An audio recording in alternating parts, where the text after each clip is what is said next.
បាទគោរពជំរាបសួរពុកម៉ែបងប្អូនតាមបណ្ដាខេត្តនិងរាជធានីទាំងអស់ពុកម៉ែបងប្អូនណាបាទថ្ងៃស្តុបថ្មីបានមកដល់ទៀតហើយពុកម៉ែបងប្អូនណាបាទប្រភេទ GS 06 Full Option ពុកម៉ែបងប្អូនណាបាទអានេះប៉ុងមួយពុកម៉ែបងប្អូនណាបាទហើយពុកម៉ែបងប្អូនដែលមានតម្រូវការ GS ពុកម៉ែបងប្អូនអាចមកមើលមកគ្រឿងនេះបានណាពុកម៉ែបងប្អូនណាបាទនេះប្រភេទពណ៌សកម្មៃពុកម៉ែបងប្អូនណាបាទប្រភេទឡានស្អាតឯកសារម្ចាស់ដើមមកមើលតែផ្លាកលេខក៏ដឹងដែរពុកម៉ែបងប្អូនណាបាទផ្លាកលេខ Bigare ពុកម៉ែបងប្អូនណាបាទផ្លាកលេខ BJ 3332ពុកម៉ែបងប្អូនណាបាទ Bigare តែម្ដងពុកម៉ែបងប្អូនណាប្រភេទឡានម្ចាស់ដើមសំណុំតែម្ដងពុកម៉ែបងប្អូនណាបាទតាស់ពុកម៉ែបងប្អូនយើងទស្សនាមកជុំពុកម៉ែបងប្អូនណាបាទយើងទស្សនាមកជុំទាំងអស់គ្នាបាទឡាននេះយើងលេងគុញហើយសុំឲ្យឡាយជាគៀងអីហើយអស់ពុកម៉ែបងប្អូនណាបាទ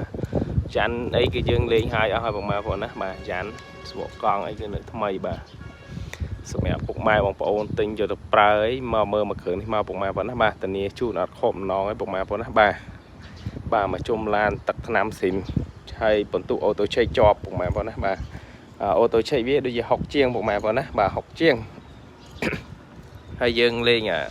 ស្តុបក្រោយយើងឲ្យឡាយហើយពុកម៉ែបងប្អូនណាបាទឲ្យឡាយឲ្យស្អាតពុកម៉ែបងប្អូនណាបាទលេងមកឆ្ងាញ់តែម្ដងពុកម៉ែបងប្អូនយកទៅចាក់សាំងជីតែម្ដងបាទយើងមានកាមេរ៉ាមានអីមួយសេតថ្មីពុកម៉ែបងប្អូនណាមកគ្រឿងនេះធានាជូនបាទមកមើលអត់ខកម្ដងធានាជូនអត់កាត់តស្ងាត់ប្រោពណ៌ពុកម៉ែបងប្អូនបាទទឹកថ្នាំស៊ីនបាទ90%មកគ្រឿងនេះពុកម៉ែបងប្អូនណាបាទធានាជូនឡានថ្មីគ្មានប្រវត្តិបុកប៉ះកាត់តស្ងប់ប្រោពណ៌ឲ្យពុកម៉ែបងប្អូន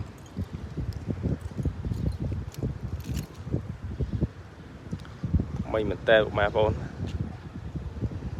តោះពុកម៉ែបងប្អូនយើងទៅមើលខាងក្នុងទាំងអស់គ្នាបាទចាំនឹងថាខាងក្នុងវាថ្មីបែបម៉េចពុកម៉ែបងប្អូនណាបាទតោះយើងទៅមើលទាំងអស់គ្នាបាទចំពោះខាងក្នុងគឺអែមពុកម៉ែបងប្អូនណា